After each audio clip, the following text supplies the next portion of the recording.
Señores, vamos a hablar de este abogado. Este es un abogado de un video que me pasaron a mí por Instagram, de un abogado que habla en TikTok. Es un abogado real, que tiene una cuenta de TikTok y que se dedicó en esta cuenta de TikTok a contar lo peor que le dijo una cliente.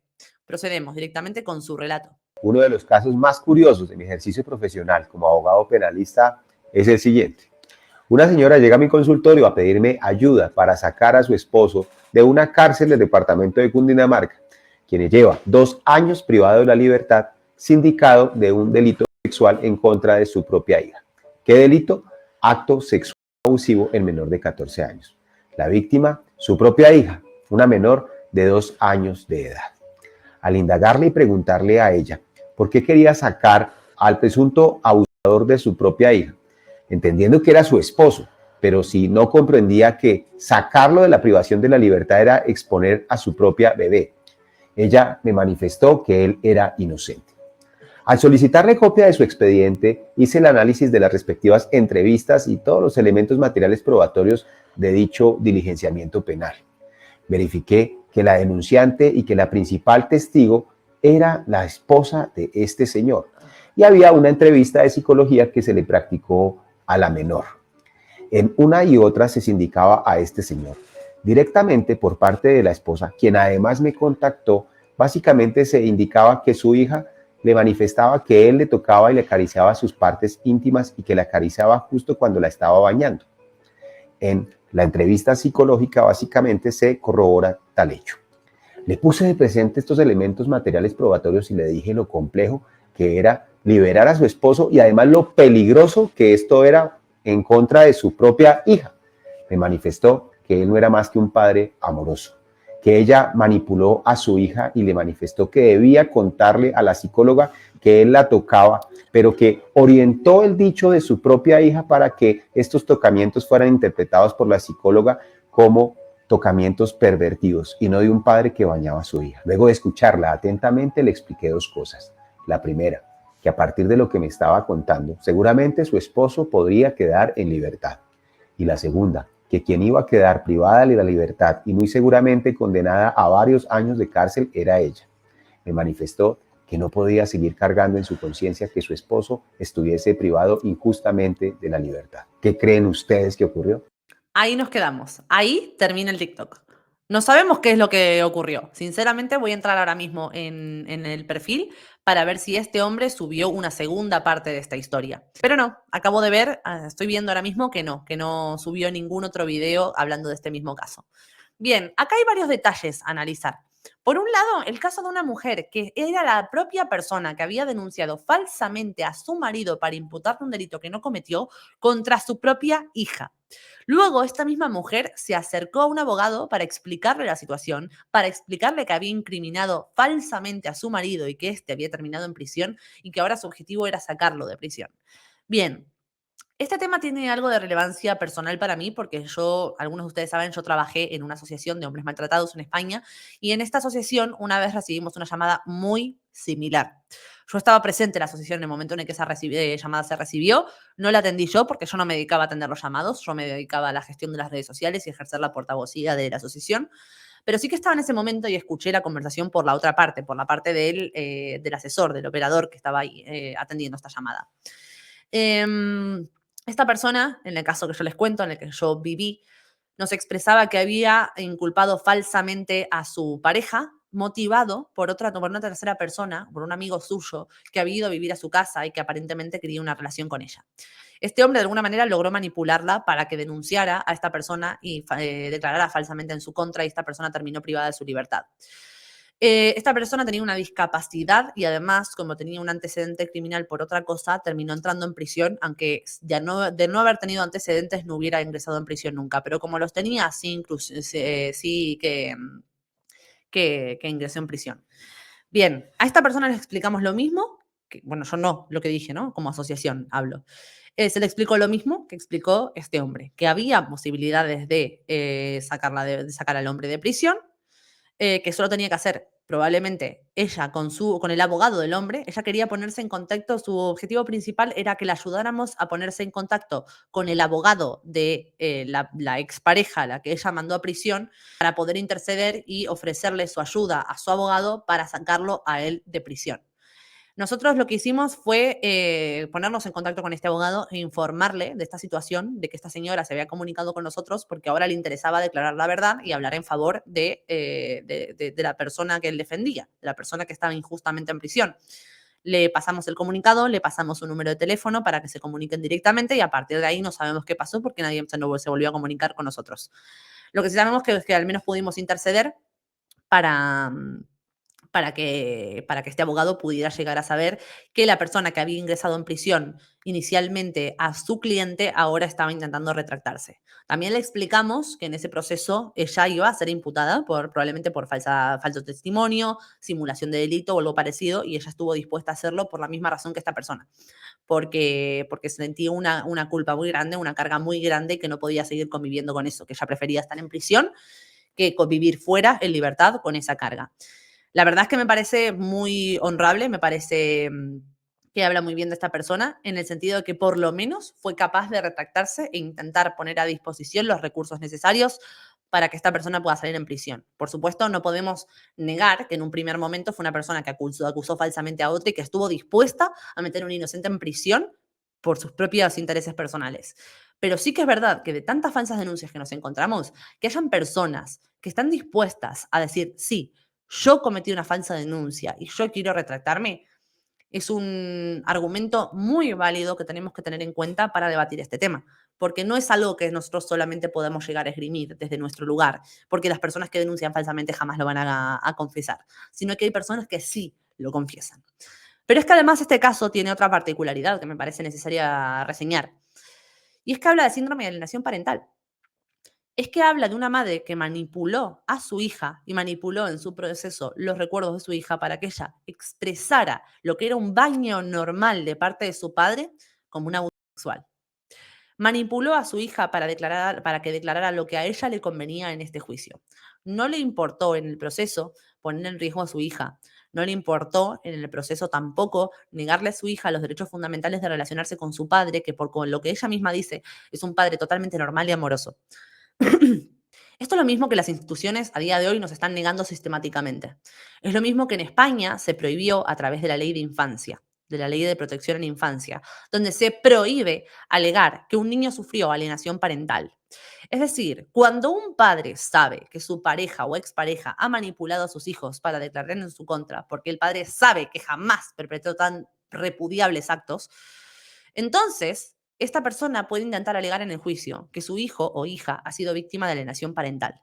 Que se evalúe esa situación para que se compruebe que esto en efecto es así y finalmente absuelvan o archiven la causa contra el padre y que este padre pueda seguir gozando de los derechos de crianza de sus hijos y que estos hijos puedan seguir gozando de sus derechos a relacionarse con su padre.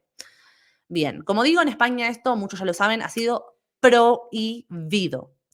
Es decir, y no voy a dejar de usar el ejemplo que usó una vez experto en igualdad porque me parece maravilloso. Esto es como que un día decir por ley que no existe el fuego, que no existen los incendios, que una casa no se puede incendiar.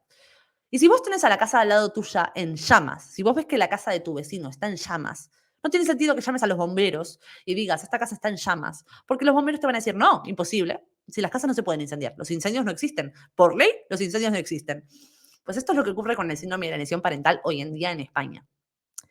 Por otro lado, Argentina ha adoptado ya una posición oficial respecto al síndrome de alienación parental y también lo han considerado una práctica no legítima, digamos. No lo han considerado como algo que se pueda alegar realmente. ¿Y por qué? Por los mismos argumentos de siempre, porque se considera que es un pronunciamiento sin aval científico, porque se considera que el síndrome de alienación parental no tiene aval científico. Y así te lo dicen, página 12, por supuesto. Alerta oficial, esto es un artículo de 2020, por cierto, alerta oficial y desestimación del síndrome de alienación parental. El gobierno fija una posición oficial crítica al SAP, síndrome de alienación parental, al que consideró una falacia carente de rigor científico. Bien, ¿por qué se lo considera una falacia carente de rigor científico? Bien, yo siempre lo explico de la misma manera, porque esto se llama SAP, síndrome de alienación parental. Y según esto no cumple los estándares para ser considerado un síndrome. Pero otra vez vuelvo a poner un ejemplo que escuché de experto en igualdad, porque es muy bueno poniendo ejemplos para este tipo de cosas. Tampoco, por no cumplir las características de ser un síndrome, tampoco existe el síndrome de la mujer maltratada. Síndrome de la mujer maltratada es un síndrome que se ha utilizado para erigir y de hecho se menciona dentro de la Ley Integral de Violencia de Género de España, el mismo país que ha prohibido el síndrome de la alienación parental por no tener sustento científico. Porque ni el síndrome de la alienación parental ni el síndrome de la mujer maltratada cumplen con los estándares para ser considerados síndromes. Y aún así, nadie podría negar que tanto las mujeres maltratadas como los niños víctimas de la alienación parental cumplen con una serie de criterios comunes que se pueden dilucidar donde hay una problemática común. Por otro lado, cuando hablamos del síndrome de la alienación parental, nos encontramos con un montón de instituciones, de asociaciones, de agrupaciones feministas posicionándose tajantemente en contra. Otro de los argumentos que se esgrime para ello es decir que Richard Gardner, la primera persona que acuñó este término, que él ejercía como perito de parte para hombres involucrados en procesos de abuso sexual contra sus propios hijos. Bien, ahí lo empezaron a contratar como perito de parte y él empezó a diagnosticar síndrome de alienación parental. Hay una persona que se llama Jorge Corsi, no sé si le suena. Corsi es un psicólogo argentino que fue condenado por corrupción de menores y que es el estratega principal y es la persona principal que estructuró toda la teoría psicológica que existe hoy en torno a la violencia en la niñez. Así se los digo. Búsquenlo, Jorge Corsi. Este hombre era muy amigo también de una persona que se llama Enrique Stola, que a día de hoy se sigue moviendo en estos círculos en Argentina, sigue siendo invitado a las conferencias sobre violencia vicaria, sigue siendo invitado a las conferencias de género y niñez. Y era mano derecha y trabajaba con este hombre, con Corsi. Corsi trabajó como el director de la cátedra de violencia doméstica. No me acuerdo en qué universidad ahora, creo que en la UBA, pero no me voy a arriesgar a decirlo si no me acuerdo. Y Corsi fue también parte fundadora y fue cabeza pensante de las leyes de género, tanto de Argentina como de España. Sí, colaboró con lo de España también. Este hombre fue condenado, recordemos, por corrupción de menores. El tipo tenía una trama de corrupción de menores donde, se entiende, empleaba estos casos que él conocía y con los que trabajaban de mujeres que eran maltratadas, donde tenían una estructura familiar lamentablemente muy, muy derrumbada y donde encontraban a menores que estaban en situaciones de mucha vulnerabilidad, en un proceso donde su madre era víctima de malos tratos, su padre estaba siendo perseguido judicialmente, etcétera. Y estos niños estaban en una situación vulnerable. Era este tipo y la gente con la que trabajaba, donde todos tenían un apodo, de hecho el apodo de Corsi era Geo, se acercaban estos menores y era con estos menores con los que ejercían sus barbaridades. Bien, el feminismo alega, ojito, ojito, que después de todos los que les conté, el feminismo alega que el síndrome de alienación parental en parte no puede ser tenido en cuenta porque Richard Gardner, esta persona que era contratada como perito de parte para diagnosticar síndrome de alienación parental en niños, y fue la primera persona que lo definió y lo recogió, era un pedófilo.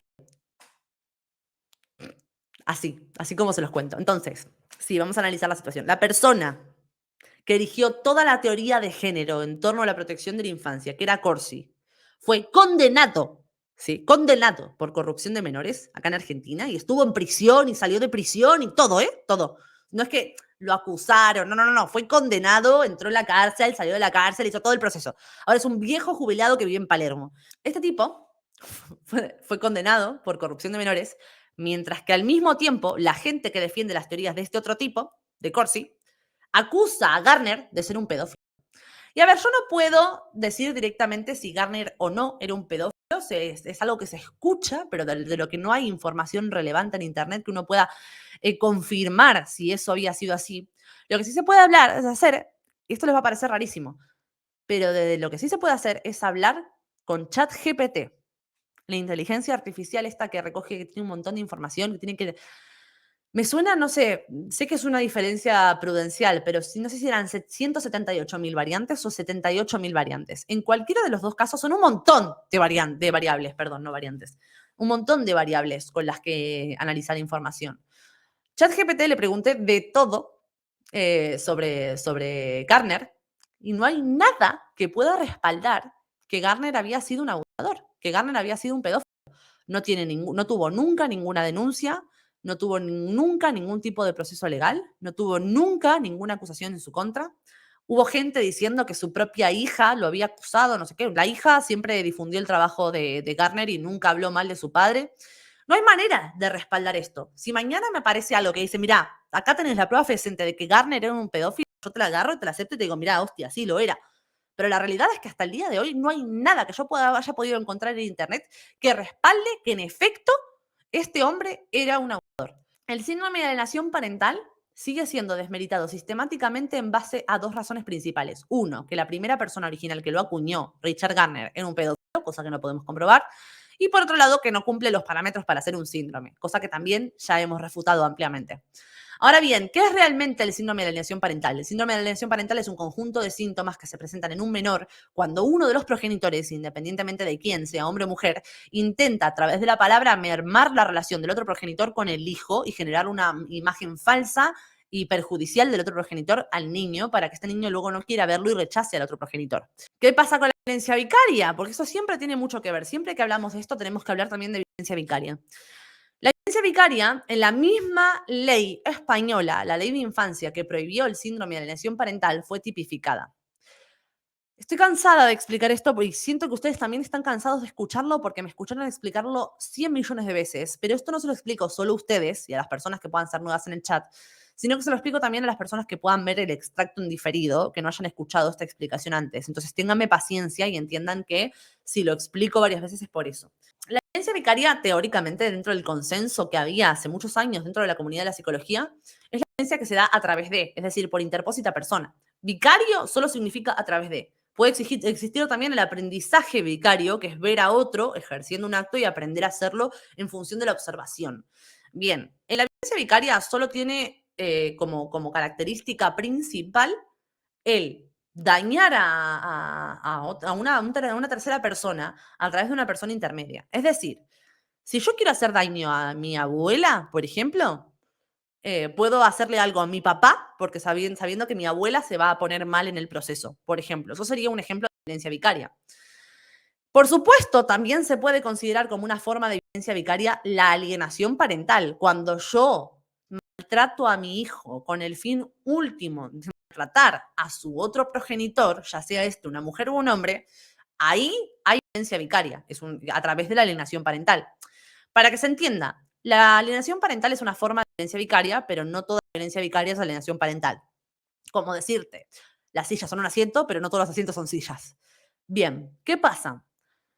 En 2012, una señora que se llama Sonia Baccaro, que es una psicóloga forense feminista, decidió resignificar el término. Lo dotó de un componente de género. Y a partir de eso, en su página web, ella misma lo explica así. Dice que lo ha denominado unilateralmente como la violencia que ejercen los hombres sobre sus parejas o exparejas a través de los hijos en común para seguir maltratando a la mujer. Es decir, se ha considerado que la violencia vicaria ya no es algo que pueda ejercer cualquiera, sino que es algo que específicamente pueden ejercer los padres con hijos en común contra sus exparejas y madre de sus hijos. Esto mismo se está intentando ya hacer en Argentina. Hay un proyecto de ley de violencia vicaria impulsado por Mónica Macha en el Congreso, que espero que no sea tratado nunca, y si es tratado alguna vez, espero que no sea aceptado, difícilmente. O sea, yo soy optimista, pero también soy un poco realista y sé que es difícil. Y esta misma definición es la que se está intentando imponer en nuestro país. Entonces, cuando vemos casos como el que acabamos de presentarles, y hay otro que es directo y que no lo puedo volver a poner porque la cadena de televisión me reclama el video siempre que lo hago, pero hay un video que lo pueden buscar ustedes, busquen en YouTube, lo pueden buscar, poniendo Seferino Rotili o Mariana Rotili, creo que era con doble L. Hay un programa de televisión donde se ve a dos chicas, María Paz y Mariana Rotili, denunciando cómo su madre había hecho exactamente lo mismo que esto que vimos en el video.